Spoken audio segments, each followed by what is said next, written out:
다음 차례는 저희 학교와 역사를 같이 하셨다고 봐도 무방한 교사대표 김윤아 선생님의 학교 소개가 있겠습니다. 큰 박수로 맞이해 주십시오.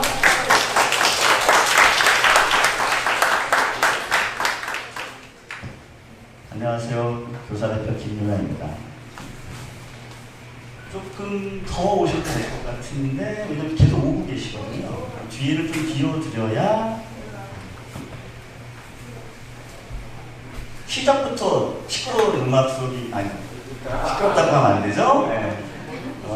아름다운 음악 소리로 혼을 쏙 빼놓고 시작하네요. 오시는 길이 구불거리고 제법 멀었으리라 짐작이 됩니다. 먼 길, 구비구비 하지만 무척 반갑고요. 잘 오셨습니다. 환영합니다. 오늘도 조금 이제 더위가 남아 있는데 이번 여름 유난히 더우셨죠. 하지만 남은 우리의 삶 중에서는 올 여름이 가장 시원했을지도 모른다고 그러네요. 기후도 위기이고 요즘에 보면 의료도 위기라 그러고 아이들도 힘들고 부모님들 살림살이도 많이 힘들다고 합니다.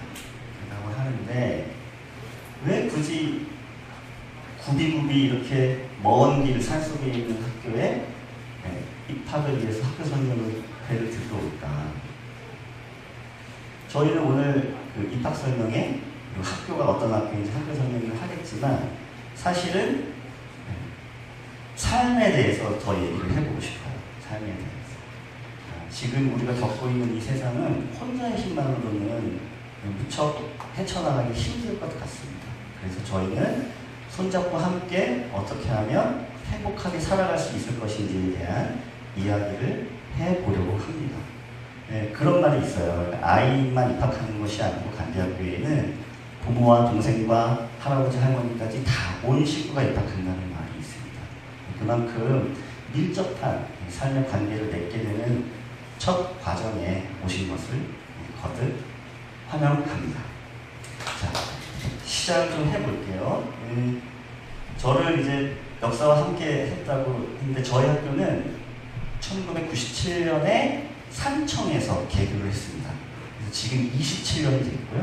27년이 됐고 제천으로 이사를 온 것은 2002년 8월이에요. 그래서 제천에서 사는 게 22년째가 됐습니다. 22년째가 됐고요. 1997년에 제가 이제 간대학교 처음 만들어질 때 왔을 때 나이가 제가 지금 현재 2024년 나이를 숫자를 앞뒤로 이렇게 바꿔놓으면 되는 해가 왔어요. 그런 해는 아마 올해가 유일할 거예요. 내년부터는 그게 안 맞죠? 25세 제가 간대학교 90년 처음 와서 올해 앞뒤 숫자가 이렇게 바뀌었어요. 간대학교 그만큼 대학교육이라고 불리는 학교태를 갖고 있는 학교들 중에서는 정말 역사와 전통을 잘 알아요. 우리 학교에서 대안교육이라는 형태의 학교를 처음 시작한 학교입니다. 오리지널이죠, 오리지널. 원조 맛집, 원조 맛집 어떤 학교인지 설명을 드리도록 하겠습니다. 학교 형편이 어려워가지고 무선 마우스는 없고요. 아직도 유선을 쓰는 형편이 많이 어렵습니다.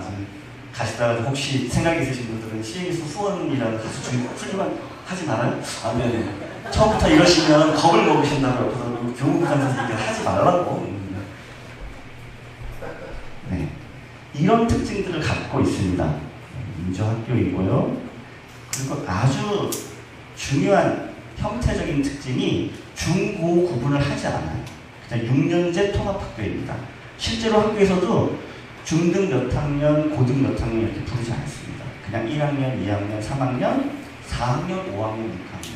그래서 간혹 제가 저희 졸업반 친구들, 흔히 고3 친구들이죠. 고3 친구들 얘기할 때 밖에 나가서 설명할 때 6학년 그러면 초등학교 6학년도 오해를 하시기도 하셔요. 그런 통합과정을 갖고 있고요.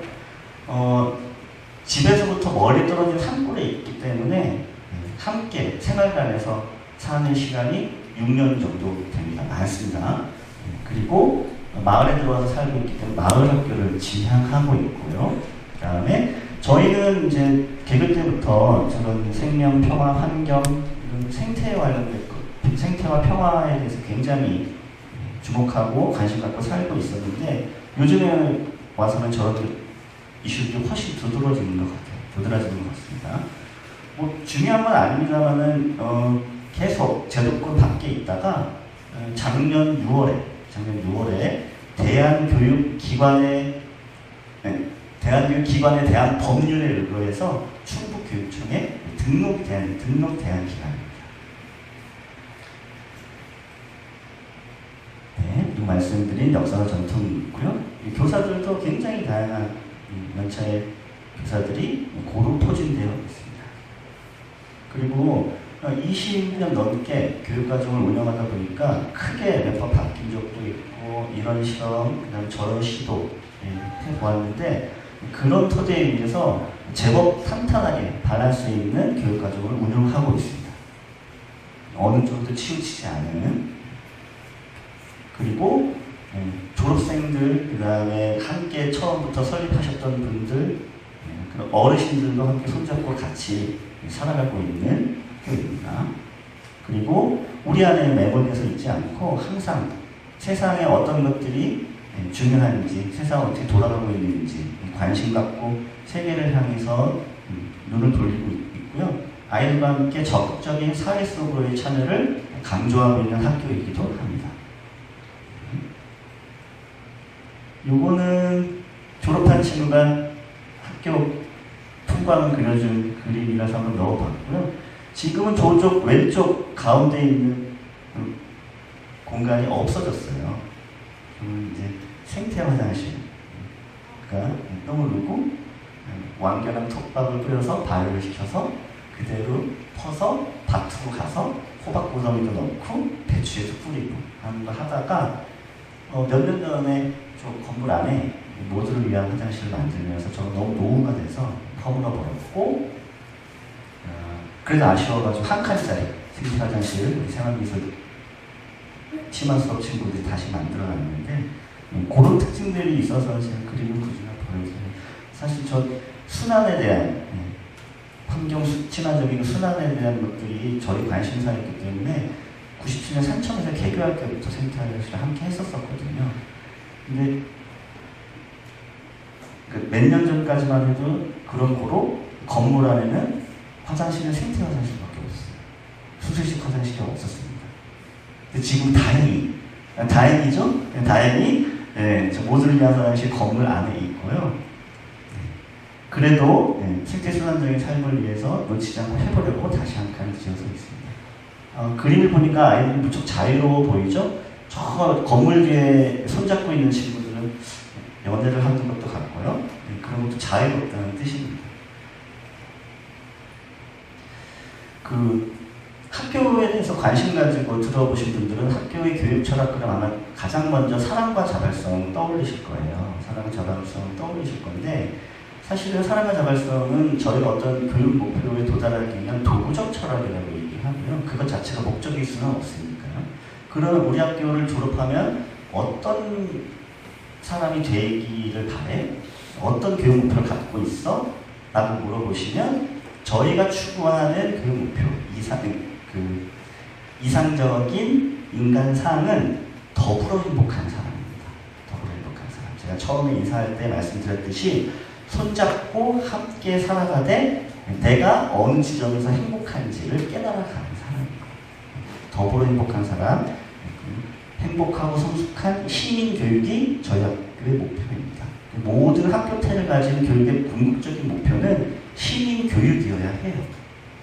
생각과 의견이 다른 사람들이 각자가 가진 도구로 잘 설명하고 설득해서 어느 지점에서 나와 다른 사람들과 함께 합의하고 타협하면서 살아갈 수 있을지 그런 게 시민의식이거든요. 원래 학교에서 해야 됩니다. 근데 안 하고 있죠. 시민교육 못해요. 그냥 점수화된 통계를 가지고 누가 더 앞에 있는지만 줄을 세우기에 바쁩니다. 그래서 성숙한 시민으로 살아가려는 걸 못하고 있습니다. 그래서 저희는 그런 걸 한번 해보려고 했고 지금도 그런 교육을 하고 있어요. 그래서 그 길에 가는 두 가지 도구가 사랑과 자발성이고요.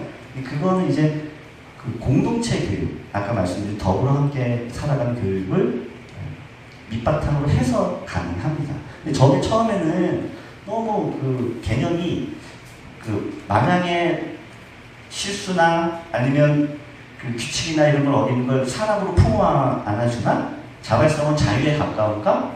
라고 오해를 하기도 했었어요. 근데 저걸 좀 풀어서 얘기해보면 사람은 사실은 묻생명과 전 지구에 대한 사람으로 확장이 되어야 됩니다. 그게 생명이고 평화인 거예요.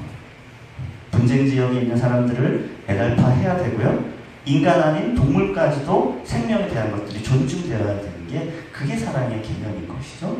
그리고 자발성은 자유의 개념도 있지만 오히려 인간으로서 스스로 자립해서 살아가는 거에 훨씬 가깝습니다. 그래서 저희 교육과정은 생각의 자립과 생활의 자립으로 이루어져 있어요. 성숙한 시민이 되기 위한 과정입니다. 어느 한쪽도 치우치면 안 됩니다. 생각도 자립이 되어야 되고 생활도 자립이 되어야 돼요. 그래서 결국에는 그런 시민의식을 가지면 그냥 우리 공간 안에서의 시민이 아니고 전 세계의 세계 시민으로 살아갈 수 있는 역량을 갖추게 되는 거죠. 간단한 회원학이니까 이거는 빨리빨리 넘어갈게요. 저희가 학교의 운영 주체는 사단법인 간디 공동체입니다. 그래서 그 안에 학교가 있고요. 6km 정도 떨어진 마을 소재지에는 지역아동센터를 운영하는 꿈터라는 곳이 있고요. 그 다음에 마을 사람들과 함께하는 간디 마을센터가 함께하고 있습니다. 1학기 때 통계하고 조금 더 달라졌는데요. 아마 계절학교 때 와서 들으신 분들은 비슷한 내용일 텐데 조금 숫자가 달라졌어요. 지금 현재는 재학생 103명이고요. 학년별로는 저렇게 됩니다. 남학생들이 조금 많아요, 아직은. 교사들은 이제 정교사들은 이 학교에 20명 정도 계시고요. 그 다음에 생활 자립에 관련된 강사 선생님들과 교양 강사 선생님들이 합치면 저 정도 숫자가 됩니다. 굳이 뭐 통계를 내보면 1인당 학생 수가 교사 1인당 학생 수가 한 3.3명 정도, 4명치 안 돼요. 그래도 요즘 공교육에서도 한 반에 한 15명 정도로 이미 줄어있죠? 네. 저희는 한 굳이 따지면 4명 정도 교사 1인당 되네요. 요거는 졸업한 학생이 그려주는 지금 현재 20분 얼굴이고요. 얼굴이 제일 큰 사람이 교장하기로 해가지고 저희 가운데 해맑게 입고 계신 분이 교장 선생님. 얼굴 제일 큰 사람이 교장하자. 키 작고 못생긴 순으로 교장하자. 저는 어딨나요?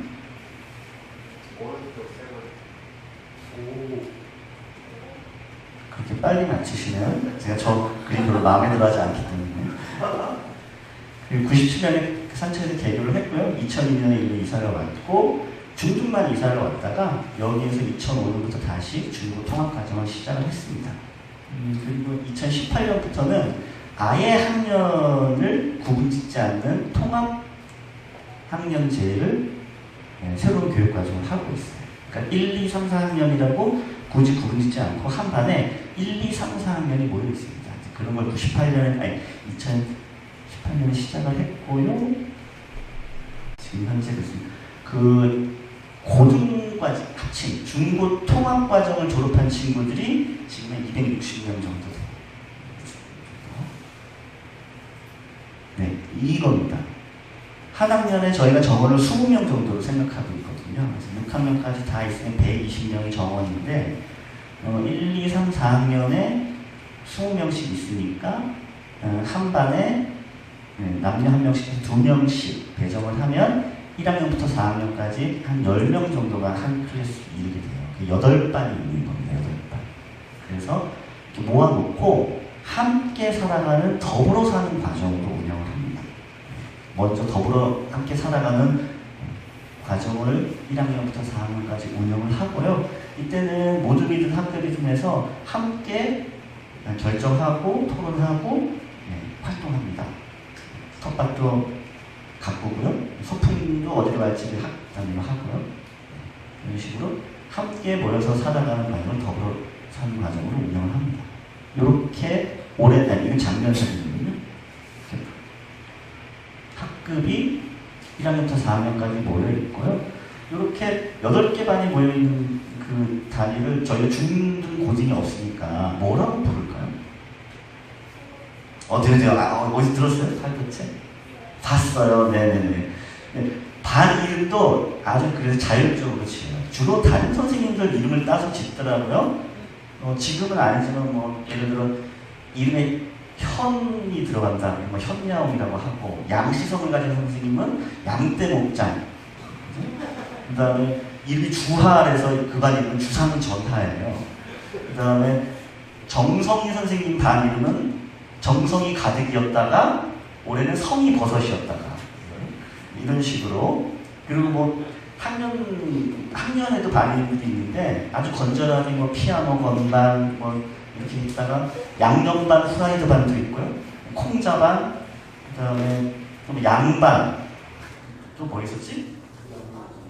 네? 영매전반, 거꾸로 해가지고 반전 매력 거꾸로 영매전반, 골반, 골반, 그렇죠. 골반, 작년 졸업한 친구는 골반에서 골반. 네. 그런 이름들이 아이들 사이에서 반 이름으로 정해지고는 합니다.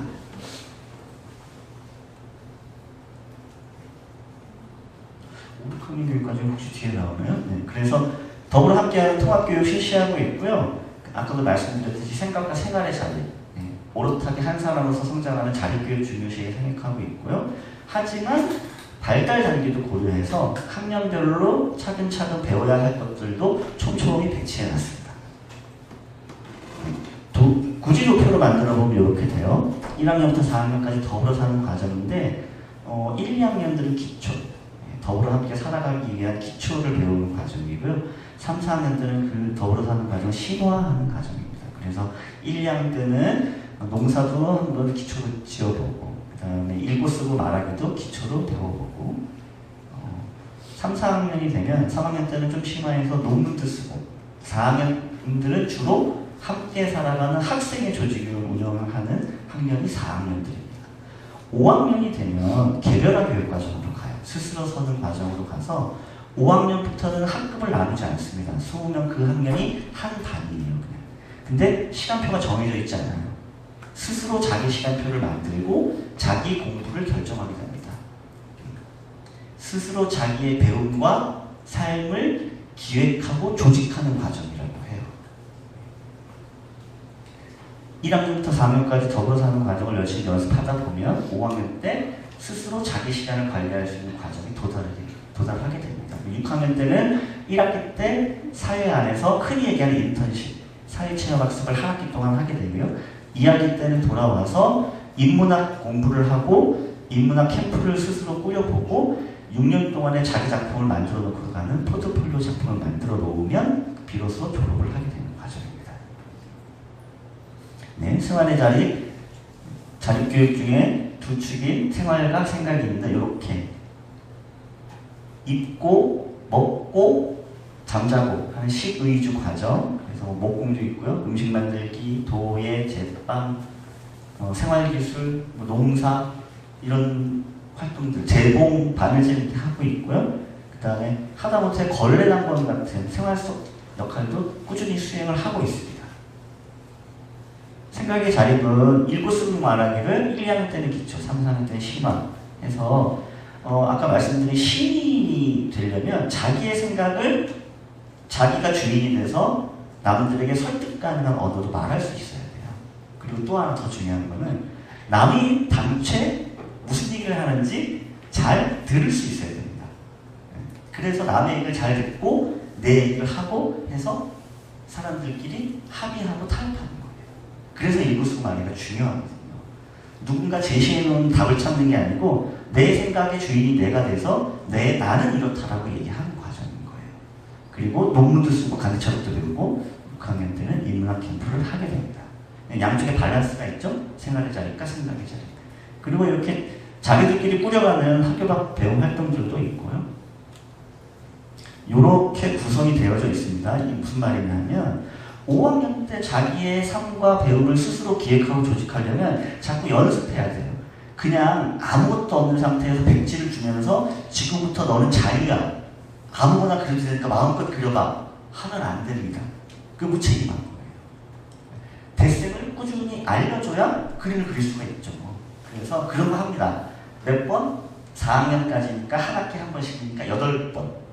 학기 초가 되면 OT 기간 중에 담임 선생님과 함께 이번 학기 나는 생활면에서 학습면에서 관계면에서 어떻게 살지를 자기 한번 계획을 잡아봅니다. 그리고 실행을 해요. 학기 말이 되면 나 계획대로 잘 살았나? 라고 자기 스스로 평가해 봅니다. 그래서 놓친 게 있구나. 내가 너무 계획이 과했구나. 이런 피드백을 받게 되면 다음 학기에 그거에 다시 반응이 됩니다. 그렇게 순환되는 걸 8번 해본다는 얘기예요. 그렇죠? 성찰하고 사유하는 과정을 갖는 거네요. 그 학년별 발달 단계에 맞는 학년별 교과도 촘촘히 짜놨다고 했는데 이게 그 표입니다. 각 학년의 주제가 있어요. 이 주제에 따라서 필수 과목도 배정이 되어 있고, 그 다음에 6월이 되면 학교를 떠나서 3주 동안 학교 밖 배움을 전 교생이 전부 다 하게 되는데, 그것도 학년별 주제를 가지고 나가게 됩니다. 저런 과정들이에요. 단계에 맞게. 1학년들은 간디에서 둥지틀기. 처음 오는 공간이니까 잘 안착을 해야 6년 동안 잘 할 수 있거든요. 그래서 기초를 배우고 여기에 잘 정착하는 과정을 갖고 있고요. 2학년 때는 자기 정체성에 대한 걸 묻는 시간입니다. 심리검사도 해보고 예술을 통한 자기 표현도 해보고 너와 나에 대한 이해인 거예요. 3학년 때는 제주도나 이런 쪽으로 여행을 가서 사람들이 어떻게 살고 있는지 세상을 바라보고요. 그 다음에 세상을 향해서 내는 조그만 창, 논문을 쓰게 됩니다. 그리고 4학년 때는 사회 속으로 한번 참여해 보는 겁니다. 5학년, 6학년은 아까 말씀드린 대로 개별한 자기 교육 과정을 갖게 됩니다. 그래서 6학년, 6월달이 되면 각 학년이 주제에 맞게 나가게 되는데, 1학년들은 학교 주원 문화를 탐방을 하고요. 아까 보신 풍물을 다 같이 배우게 됩니다. 정착하기 위한 도구로요. 학주가 되어야 되니까요. 더불어 사는 과정 때문에 배우고요. 2학년은 연극을 통한, 예술을 통한 자기 정체성 찾아가 보기라는 주제로 연극 만들러 갑니다. 3학년은 제주도랑 다른 학교 학생들 어떻게 살고 있는지 둘러보러 갑니다. 둘러봅니다. 4학년은 적극적인 가치를 세우고 사회참여하는 것. 그래서 새만금에 가보기도 하고, 비정규직 노동자들의 투쟁 현장에 가보기도 하고, DMZ에 가보기도 하고, 그리고 올해는 광주와 부산을 민주주의와 사회라는 주제를 가지고 넘나들었어요. 광주 반, 부산 반 이렇게 해서 그런 주제로 나가게 됩니다. 생활자리 명령에서는 저런 과목들이 개설이 됩니다. 근데 저기 다 개설되지는 않고요. 어떤 해에는 이게 개설이 되고 어떤 해는 저게 개설이 되고 이렇게. 그래서 심화 수업에서는 직접 이렇게 자기들이 손을 이용해가지고 무엇인가를 만듭니다. 목공에서 이렇게 소반이나 그릇 같은 걸 만들기도 하고, 도예에서도 그릇을 만들고, 제복에서 식탁보나 그런 옷가지를 만들기도 하고요. 제빵, 그 다음에 비누 공장에서 몸비누랑 화장품들을 만들기도 하고, 이렇게 해서 이걸 필수 과정을 1년 동안 하게 되어 있습니다. 4학년들이.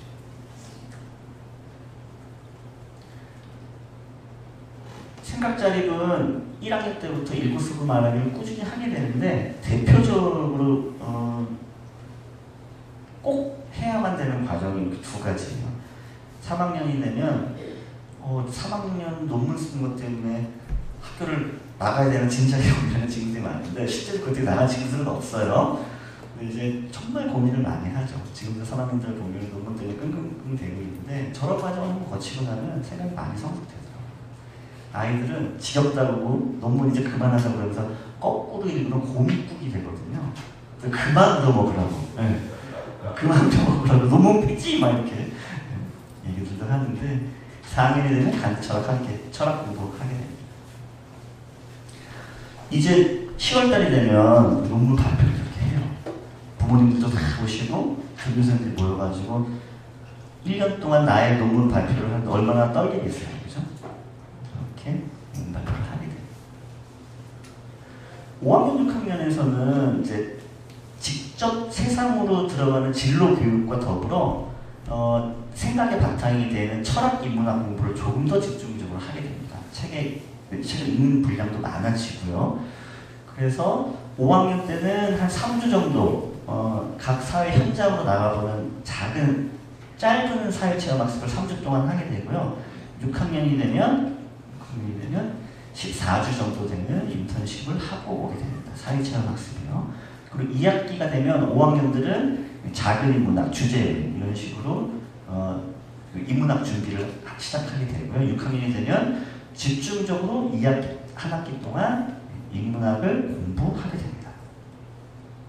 5학년이 되면 이렇게 사회성을 찾아서 4학년 때까지는 학년별로 나갔으면 이때는 전부 개인이 나가요. 환경운동연합이나 아니면 뭐 비건 카페나 그다음에 어디 청년들이 농사를 짓는 협업농장이나 하여튼 사회의 굉장히 다양한 현장들로 나가게 됩니다. 6학년은 좀 더 길죠? 14주니까요. 한 학기를 오롯하게 씁니다. 사회 속으로 나가보는 현장 체험 학습을. 그리고 2학기가 되면 저렇게 인문학 캠프를 스스로 꾸립니다. 스스로 강사가 되기도 하고 아니면 외부의 강사들을 초빙하기도 하고 발제를 하고 토론하고 그리고 시간을 갖게 됩니다. 이거 교육과정 일람표인데 이거는 그냥 참고만 하시라고 지금 보셔도 무슨 말인지 잘 모르실 거예요.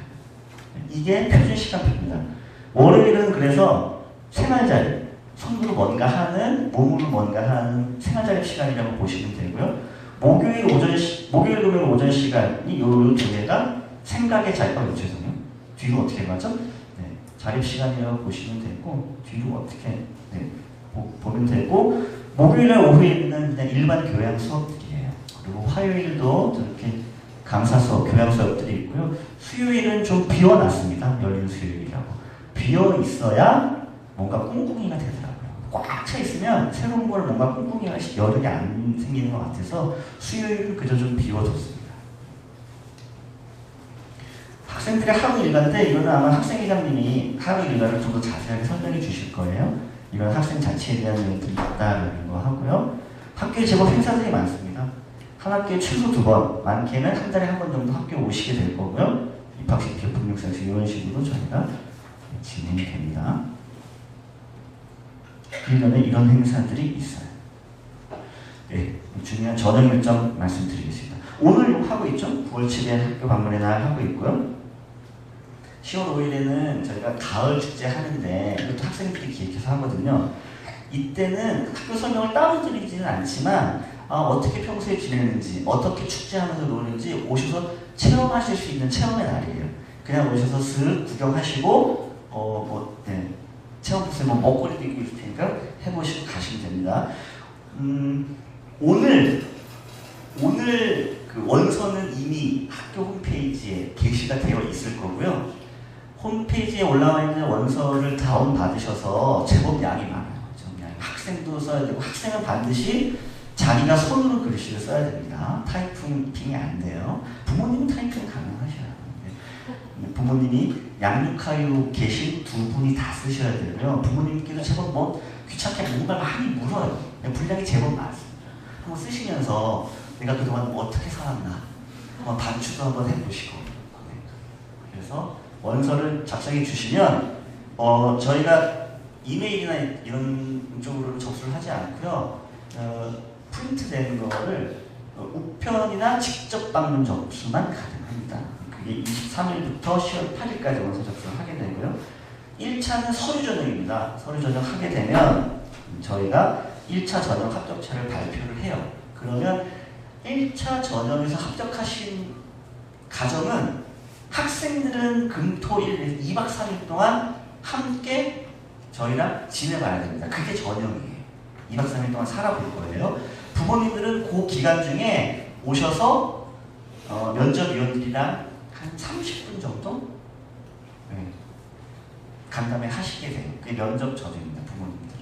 그렇게 2차 전형을 할 거고요.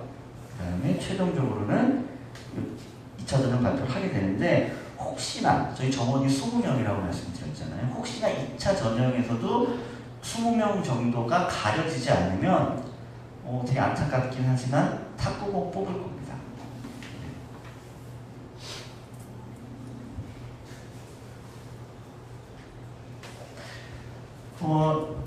대학교기관으로 등록은 되어 있지만 교육청이나 지방자치단체로부터 어떤 교육비 지원도 받지 못해요. 그래서 저희가 생활을 꾸려가는데 부모님들이 내시는 그 교육비와 저희를 후원해 주시는 후원금으로 저희가 학교 생활을 꾸려가고 있는데 입학금은 중고 나누지 않고 6년 동안 딱 입학하실 때 한 번만 내십니다. 그게 500만 원이고요. 올해 기준으로 교육비가 86만 원이에요. 이제 47만 원이 학교비, 이제 교육비죠. 그 다음에 생활관살이, 그 다음에 먹고 자는 거 다 포함한 생활비가 30만 원. 저희 특별히 구분하지는 않는데 굳이 나누면 이렇게 됩니다. 그래서 86인데 요거는 학비는 매해 12월에 있는 학부모 총회에서 의결하게 돼요. 그래서 올해 12월에 총회를 해보고 인상이 될 수도 있고 동결이 될 수도 있는데 그거는 올해 12월에 학부모님들께서 직접 결정하시는 겁니다. 이건 올해 기준입니다. 예비비는 아이들이 책을 사거나 병원에 가거나 어디 현장 학습을 갈 때 교통비나 이런 식으로 쓰는 게 한 학기에 10만 원인데 넘치게 쓰게 되는 경우에는 그냥 보충해 주시면 돼요. 그 정도 든다라는 말씀이고요. 체험학습비는 주로 움직이는 학교 갈 때죠. 40만 원에서 50만 원 사이에 실비 부담 1년에 한 번 정도 하게 된다는 거고 학생들의 용돈은 자유롭게 소지하지 못해요. 저희가 더불어 함께하는 과정이라서 어떤 학생 나이 또래의 어떤 용돈 수준의 격차 때문에 그 안에서 불평등한 관계가 이루어지지 않았으면 좋겠다라는 생각 가지고 있거든요. 그래서 가정에서 3만 원에서 8만 원 정도 사이의 금액을 정해 오시면 그걸 가지고 한 달 용돈으로 쓰게 됩니다. 네, 이게 올해 입학식 사진이네요. 그죠? 올해 거 맞죠? 올해 입학식 이렇게 생활관 앞에서 잘 치루었고 제가 시간을 많이 잡아먹었나요? 아니죠? 5분 정도 제가 주어진 시간에서 오버한 거죠. 네. 그러면 질문은 아마 저희가 원래는 제가 여기서 쭉 얘기하고 여기서 질문 받고 이렇게 생활관 구경하고 끝났었거든요. 올해는 좀 다채롭게 밖에 체험수도 만들고 저희 끝나면 각 교실로 가서 할 거니까 입학에 관련된 궁금하셨던 거기서 묻고 답하게 하시면 될 것 같아요. 제가 간단하지 않았죠. 네, 학교 소개 마치도록 하겠습니다. 안녕하세요. 저는 지금 4학년 17살 이유민입니다.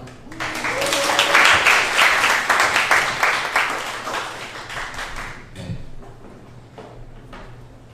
앞서 설명 공연 다들 잘 보셨나요? 네. 네. 입학하시면 이렇게 멋있고 재밌는 거 하실 수 있습니다.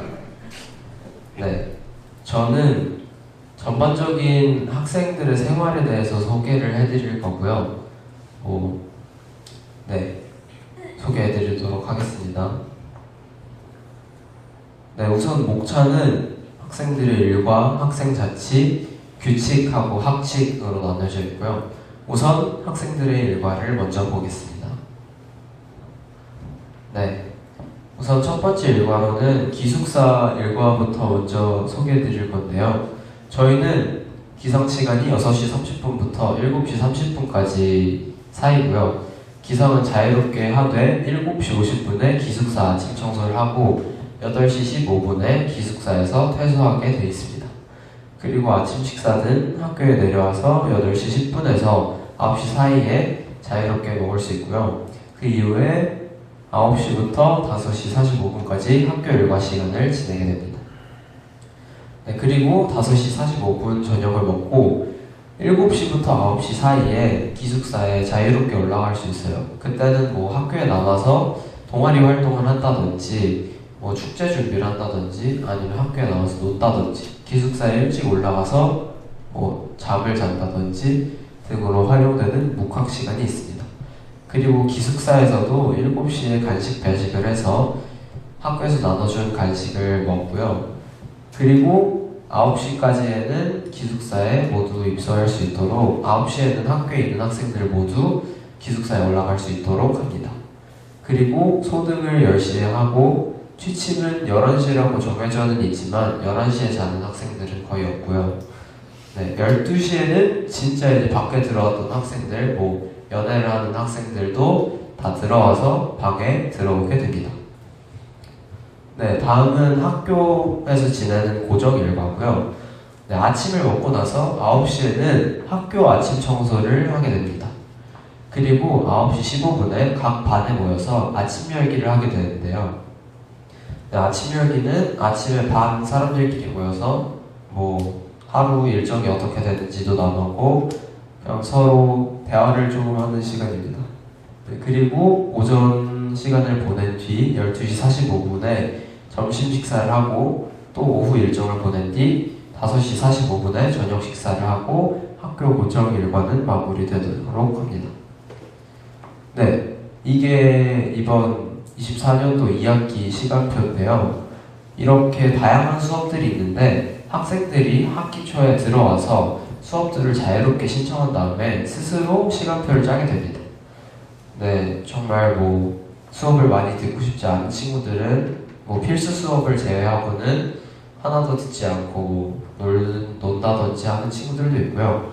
아니면 진짜 모든 수업이 다 재밌어 보여서 수업을 다 신청해서 빡빡하게 하는 친구들도 있습니다. 네, 이렇게 시간표 중에서도 고정된 일정들이 있는데요.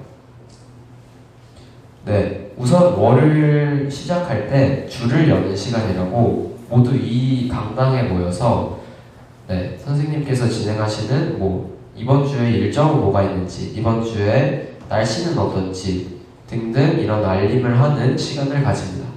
그리고 화요일 오전 통으로 이제 8모체 반들이 각 반에서 계획한 활동들을 진행하는 시간을 갖고요. 수요일은 유나쌤께서 말씀해주신 것처럼 열린 수요일이라고 이제 일정이 따로는 없지만 학생자치 단위에서 활동을 기획한다든지 이런 활동들을 활용하는 시간들로 씁니다. 그리고 목요일 1교시에는 학급 독서로 반에서 각자 1시간 동안 책을 읽게 되고요. 그리고 금요일 오전에는 반에서 뭐 2주의 역사라든지 등등 이제 학급에서 나눠야 할 회의를 하고 금요일 오후에 가족회의를 이 자리에서 모두 진행한 다음에 일주일 일과는 마무리됩니다. 네, 다음은 주말하고 귀가 일정이고요. 우선 집으로 갈 때는 매주 주말 자유롭게 갈 수 있어요. 매주 주말 외박 신청서를 담임 선생님에게 작성해서 내면 버스를 타고 가든 뭐 자차를 타고 가든 매주 주말 자유롭게 집에 갈 수 있습니다. 그리고 저희 학교가 6주에 1주 쉬는 가정 시간을 지내게 되고요. 또 만약에 귀가를 할 때 자차를 타고 가는 경우도 있지만 만약에 버스를 타고 간다 이러면 이제 금요일 5시 10분에 있는 덕산에서 충주로 나가는 버스를 타고 충주에서 자유롭게 집으로 대중교통을 타고 갑니다. 일요일에 입교할 때는 2시 45분에 있는 충주에서 덕산 오는 버스를 타고 덕산에서 이제 들어와서 입교를 하게 됩니다.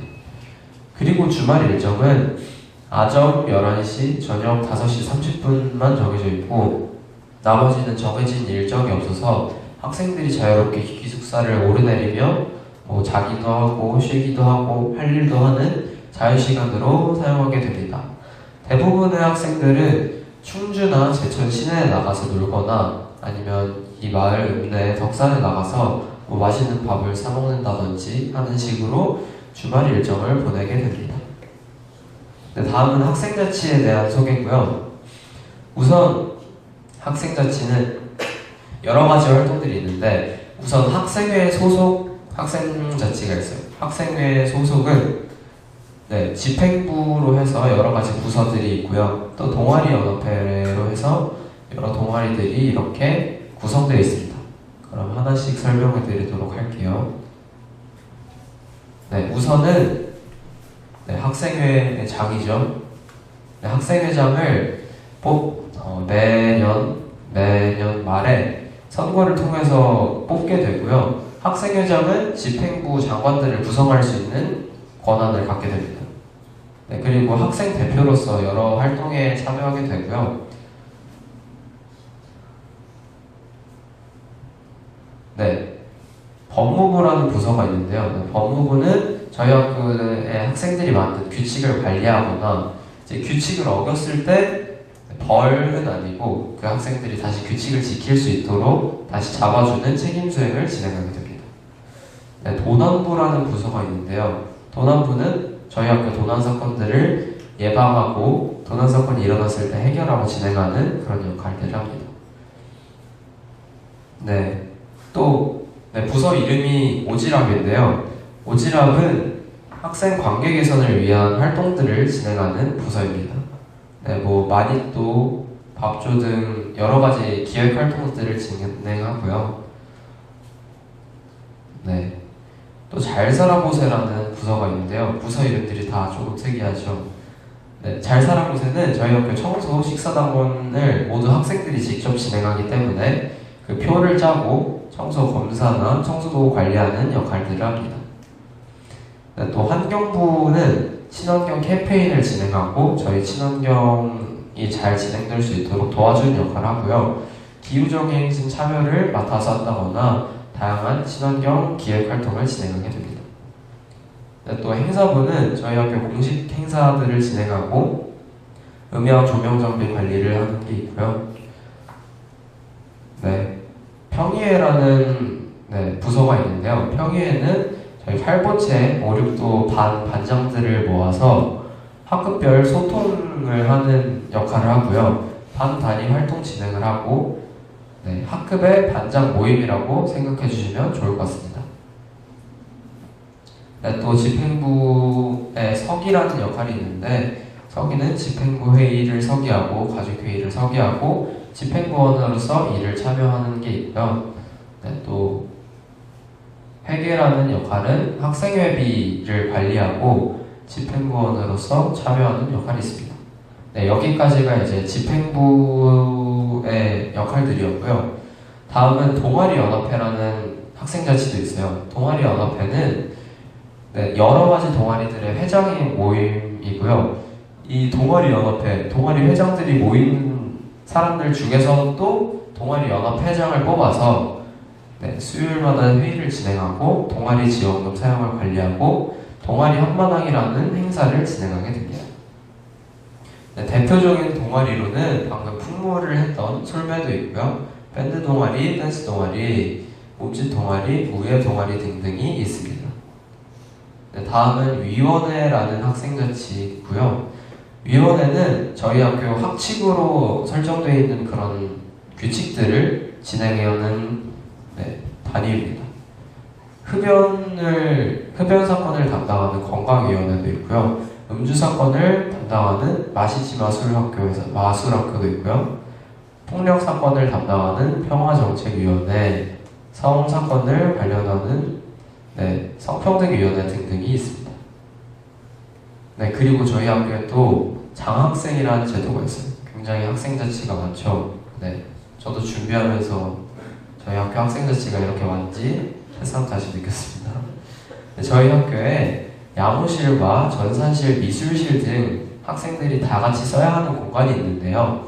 이 공간들을 저희 학교만의 화폐인 줌이라는 것을 받으면서 살짝 알바하는 기분을 느낄 수 있는 그런 게 장학생입니다. 다음은 기숙사의 학생자치인데요. 기숙사는 학교와 별개로 학생자치라고 해야 되나? 학생들의 역할이 따로 나뉘어져 있어요. 기숙사는 잠자리, 강남공으로 여자 기숙사, 남자 기숙사가 나뉘어져서 이런 역할을 맡게 되는데 각 중학교 3학년 학생들이 동장을 맡아서 기숙사회를 진행합니다. 그리고 각 당번들을 정해서 기상, 취침, 청소, 퇴소, 간식, 배식 등 여러 가지 역할을 학생들이 나눠서 진행하게 됩니다. 그리고 그 외에 학생자치 활동들인데요. 각종 소모임을 만들어서 진행하는 학생자치도 있고 저희 학교 이제 본관에 들어가시게 되면 저희 학교 카페인 카페 설립도 학생들이 진행하고요. 도서관 관리를 담당하는 도서위원, 그리고 저희 학교 소식지를 만드는 뭐 말꾸러미 꾀꾀로, 또 학생들이 수업을 개설해서 진행하는 등의 학생 자치가 있습니다. 다음은 규칙, 학칙에 대한 내용인데요. 저희 학교 규칙은 학생들이 다 같이 정하는 규칙이어서 이렇게 크게 나누면 세 가지 규칙이 있습니다. 우선 저희 학교 먹거리 철학을 실현시켜주는 먹거리 규칙이 있는데요. 저희 학교 내에서는 이제 일반 식품이라고 불리우는 음식들을 먹지 못합니다. 네. 근데 덕산 나가서는 뭐 라면도 먹을 수 있고 자유롭게 먹을 수 있는데 사갖고 들어오지 못해서 학생들이 많이 배고파하죠. 네. 라면, 치킨 등 이런 일반 식품들을 학교 내에서 섭취하지 못합니다. 네, 또 전자기기 규칙이 있는데 굉장히 중요한 부분이죠. 이제 저희 학교 전자기기 규칙은 방금 설명드렸던 9시부터 5시 45분까지 개인 전자기기를 사용하지 못합니다. 네, 많이 아쉽죠? 네, 어쩔 수 없습니다. 네, 저희 학교 전자기기, 각자 휴대폰을 각자가 가지고는 있지만 각자 전원을 꺼서 사용하지 못하고요. 하지만 이제 학교 생활 어느 정도는 가능하게 해야 돼서 노트북을 공적 사용으로는 사용할 수 있도록 하였습니다. 네, 그리고 9시부터 5시 45분 이외의 시간은 자유롭게 사용할 수 있으니까 너무 걱정은 안 하셔도 될 것 같고요. 그리고 외출의 외박에 대한 규칙은 뭐 덕산에 나갈 때나 기숙사에서 나갈 때 이런 시간들이 써있는 규칙이어서 뭐 간단한 규칙입니다. 네. 그리고 별개의 규칙으로 환경부에서 이제 저희 학교 친환경 철학을 살리기 위해 뭐 샴푸나 바디워시 등등을 일반 제품을 사용하지 못하고 모두 친환경 제품을 사용할 수 있도록 이렇게 일반 제품 제한 규칙이 따로 있습니다. 네, 그리고 다음은 학칙인데요. 네, 학칙은 학생들끼리 정하는 규칙은 아니고요. 학교에서 정해져 있는 규칙이지만 이제 음주, 흡연, 폭력, 성폭력에 대해서는 학칙으로 구분하여서 좀 더 엄중하게 보는 사안입니다. 네, 더 자세한 내용은 좀 이따 진행될 소그룹 학교 설명에서 들어보시면 좋을 것 같습니다. 감사합니다. 예, 다음은 제 학생 학부모와의 대화 시간입니다. 네, 제천관계학교에는 아이만 입학하는 것이 아니라 온 가족이 함께 입학한다는 말이 있습니다. 함께 성장하고 서로를 돌보기도 하는 제천관계학교의 주체 중에 하나로 함께 하시는데요. 오늘 교사와 혹은 재학생과 이야기 나눌 시간은 이후에도 준비가 되어 있는데 학부모님들과 대화 나누는 시간은 따로 없어서 이 시간은 Q&A 형식으로 좀 진행을 해보려고 하고요. 운영위원장님과 학부모 대표님 그리고 장학회 이사님 한 분씩 모셔서 이야기 한번 들어보겠습니다. 앞으로 나와주시면 됩니다.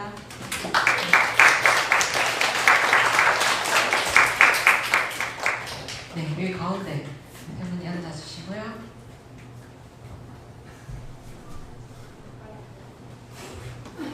네, 소개 먼저 해주시면 돼요.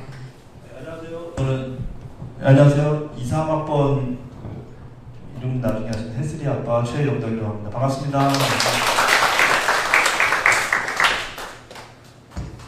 네, 안녕하세요. 저도 2, 3학번 오서인이라는 여자아이를 키우고 있고 아까 카페에서 이제 음료를 팔고 있었던 장학회 회원이기도 한 김민지라고 합니다. 반갑습니다. 네, 안녕하세요. 저는 학년으로는 5학년이죠. 코로나가 시작되었던 20학번에 입학한 학생의 아빠입니다. 운영위원장이라는 직함으로 소개를 해주셨는데요. 교사회, 학생회, 학부모회 이 3주체가 함께 이루는 가장 상위의 학교 운영기관이라고 해야 되겠죠. 1년마다 번갈아 가면서 이런 역할들을 맡고 있습니다. 신재두라고 합니다. 네, 그럼 제가 먼저 질문을 해보도록 하겠습니다. 아버님, 대안학교의 형태도 되게 다양하고 대안학교가 굉장히 많은데 왜 제천 간디학교를 선택하셔서 함께 하기로 결심을 하시게 됐나요? 먼저 말씀드릴 것은 저는 여기 오는 줄 모르고 있었거든요. 우리 저기 김민지 씨하고 장학 카페 그 회원입니다. 그래서 장학 카페 볼일을 보러 왔는데 오늘 학부모대학에 나오라고 해서 이정치 않은 질문을 해주셨습니다. 일단 이렇게 만나서 반갑고요. 왜 여기를 왔냐면 많이 물어보는 질문이긴 한데 저는 그 전에 이제 대안학교에 대한 관심은 사실 좀 많았습니다. 많았는데 저 이제 애가 셋인데 첫째 아이는 이제 시기를 놓쳤고요. 준비를 할까 말까 조금 또 직접적으로 가까이 있지 않았던 사안이라 좀 머뭇거리는 사이에 첫째 아이는 일반 학교를 갔습니다. 그 뒤로 이제 아이가 크는 모습을 보면서 조금 고민을 하기 시작했고요.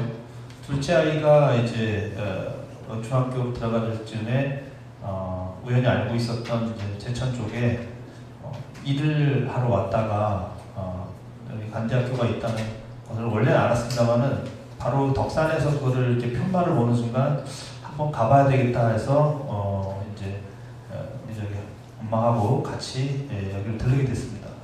들렀던 처음에 인상은 그 전에는 제가 알고 있었던 변산 공동체 학교라든지 이제 이런 다른 교육기관도 있었습니다만은 그날이 기억나는 게 수업이 없었던 건지 아니면 쉬는 시간인지 모르겠는데 학생들이 이렇게 여기처럼 교실에 나와 있었어요. 학교 운동장에.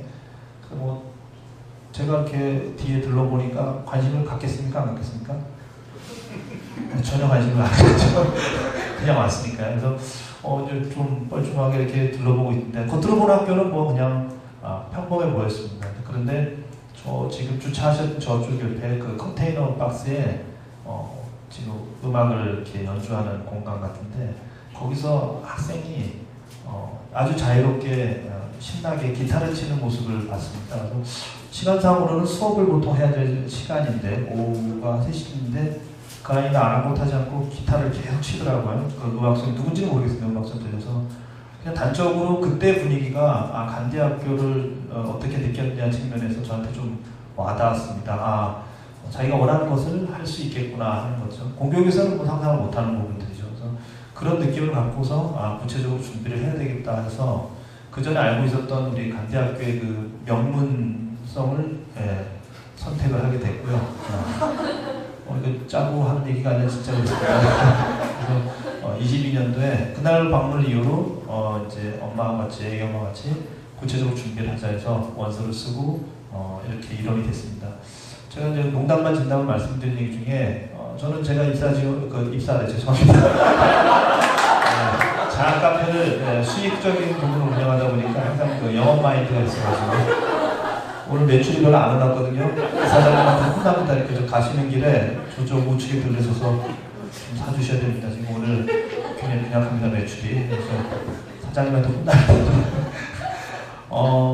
그날 이제 학교 그 원서를 내고서 이제 전형 거쳐서 어쨌든 합격의 기회를 주셨는데 제가 우리 저기 같은 반 동기분들한테 한 얘기가 당연히 들어올 줄 알았는데 다행히 들어왔다 할 정도로 학교가 갖고 있는 그 교육 철학과 그 다음에 그 안정되어 있는 교육 체제 이런 부분들을 선택하게 된 것에서 그래서 결론적으로는 굉장히 기뻐하고 즐거운 마음으로 같이 학교 생활을 하고 있습니다.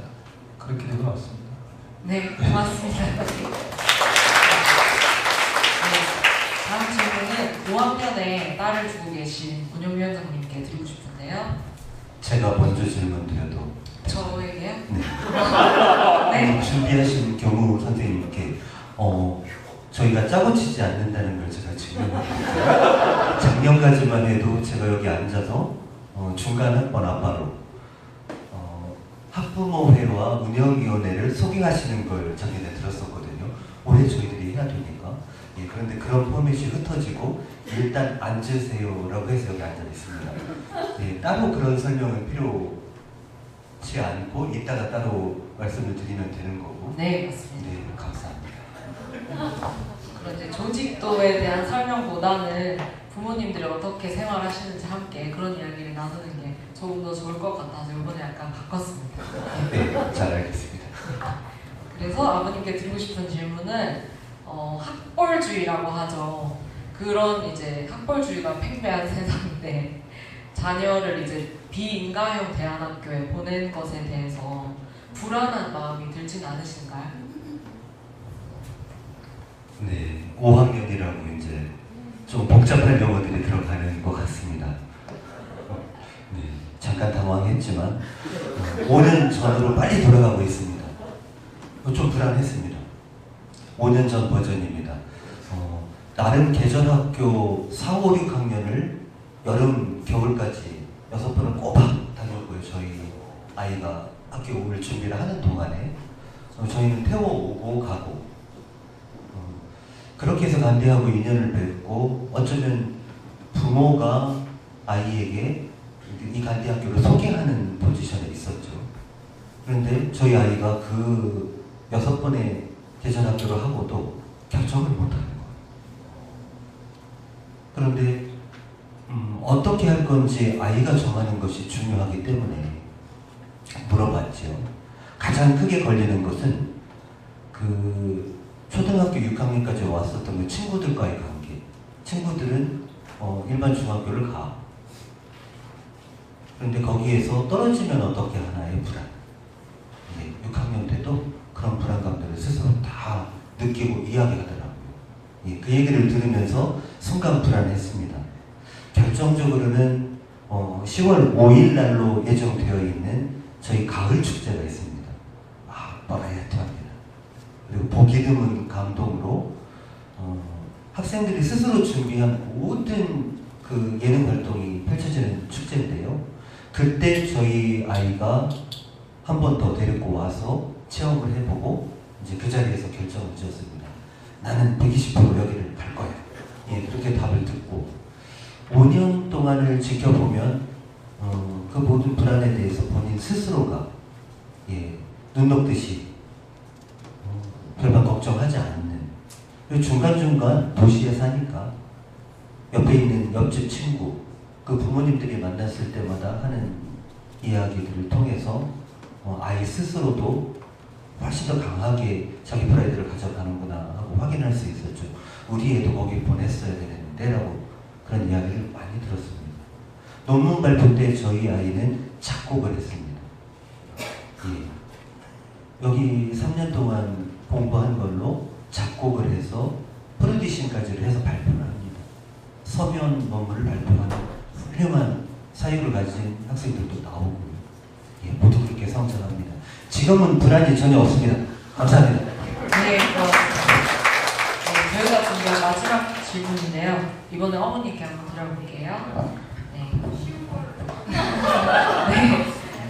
처음에 이제 입학을 시키게 되면은 이제 막 초등학교 졸업한 조그만 아이를 여기 막 멧돼지도 나오고 하는 천층산층에 두고 이제 떨어져서 지내야 하잖아요. 주말에 집에 갈 수 있기는 하지만 그런 것에 대해서는 어떠셨는지 궁금합니다.